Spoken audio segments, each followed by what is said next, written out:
Hi, my name is Ursula Deitch, and I'm the Agricultural and Natural Resources Extension Agent in Northampton County, Virginia.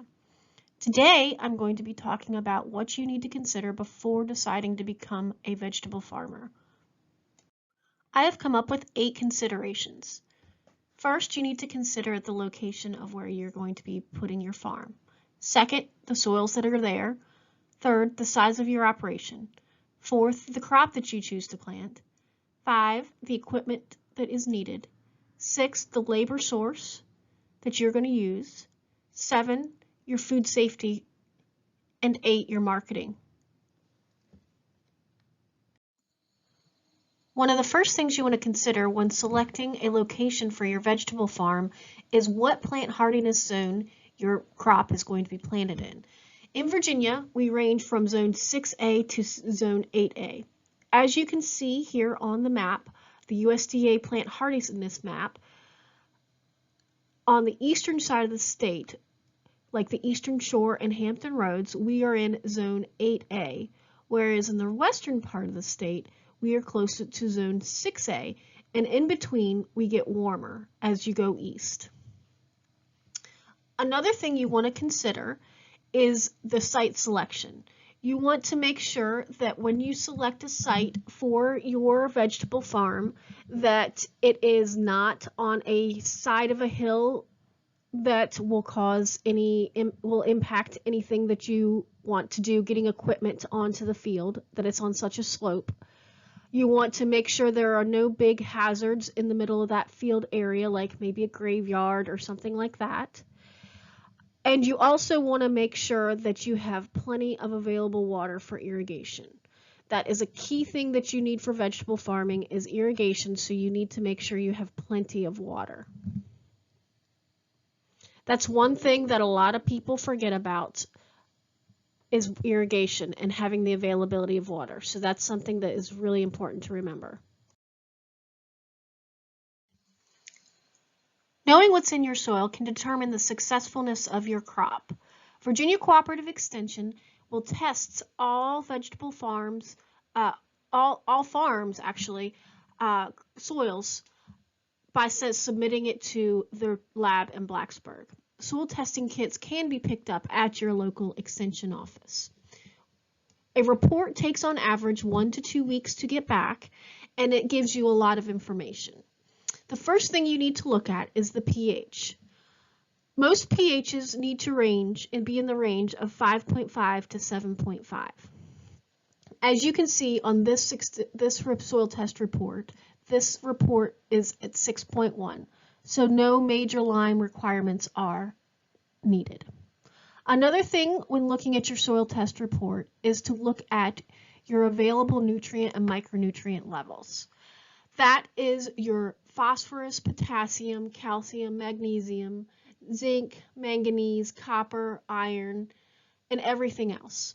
We need to make sure you have a significant or a sufficient, amount of those levels in your soil to have a successful crop. Once you look at these levels and determine if they are sufficient, high, or low, you can figure out what type of fertilizer needs to be added. And that, at the bottom of the soil test report, will give you a recommendation on what to put down to make your soil sufficient. One of the biggest things to consider when starting a vegetable farm is the size of your operation. Just because you have 15 acres to start off with doesn't mean you need to put all of those 15 acres into the vegetable farm. Don't go too big too fast. Start small. Start with an acre or 2. If you have a successful first year, you can consider adding more land to that vegetable farm. You need to come up with a solid business plan so that you know when and how long you're going to expand. And just remember, Rome was not built in a day. There are a lot of vegetable crops that can be grown in Virginia. We have ideal growing conditions here in the Mid-Atlantic. You need to pick plants based on what you can grow in a spring and a fall crop so that you can maximize the amount of vegetables you have during the year. There are so many different things that are grown here, like tomatoes, potatoes, watermelon, cantaloupe, and all the other wonderful things you can think of. But you need to be strategic in planning what you want to grow. You need to know how much labor goes into that crop. For instance, tomatoes are a very hand labor intensive compared to something like cucurbits, which can be mechanically harvested. So you need to make sure that you have enough labor during harvest when you're planning your crops for the year. Also, when it comes to harvest, you need to think about how long that plant is going to take to harvest. Fruit trees can take 5 to 7 years to fruit. So that's a long investment, a long-term investment to get a product. So that needs to be one of your considerations. Most people think that the land is the most expensive investment that you are going to have to make in a vegetable farm.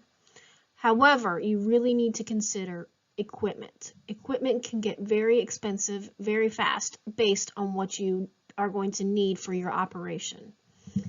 You need to figure out, do you need a tractor and a tiller, or are you going to till everything by hand or with a hoe? You need to know if you're going to harvest mechanically or by hand, and how you're going to do that. Are you going to contract somebody to come in there and harvest for you, or are you going to harvest yourself and have to have the equipment required for that? Or are you going to do it by hand? Irrigation is a lot of times forgotten, and it's something you need to think about. Do you need an irrigation pump, or a pivot, or a gun to irrigate, or sprinklers? Or are you going to do everything by drip? You need to figure out, but you still need a pump for drip irrigation. So you need to make sure you have the investment capital so that you can purchase these things.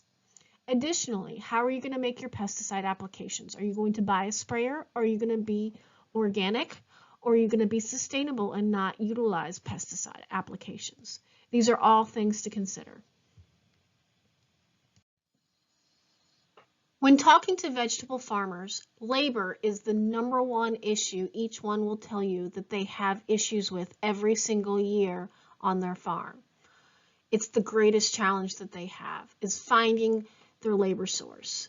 So when you're getting ready to start your vegetable farm, you need to consider, where are you going to source your labor? Are you going to have family help you? Friends? Are you going to bring migrants in? College students, retirees? These are all questions you need to ask yourself and put in your business plan prior to starting your vegetable farm.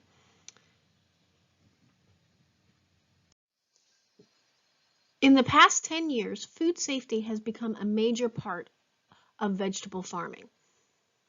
In 2011, the FDA created the Food Safety Modernization Act, which is also referred to as FSMA.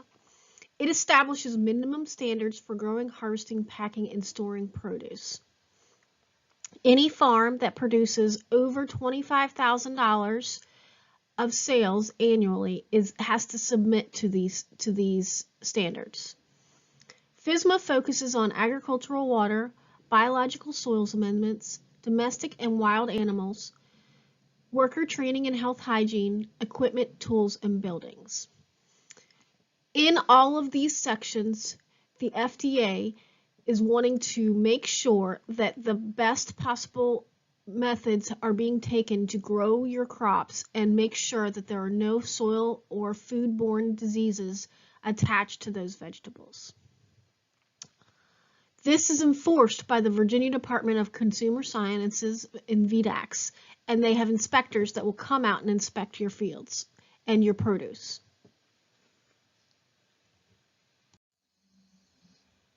For larger farms who a lot of times want to market to grocery store chains, they have to have GAP plans.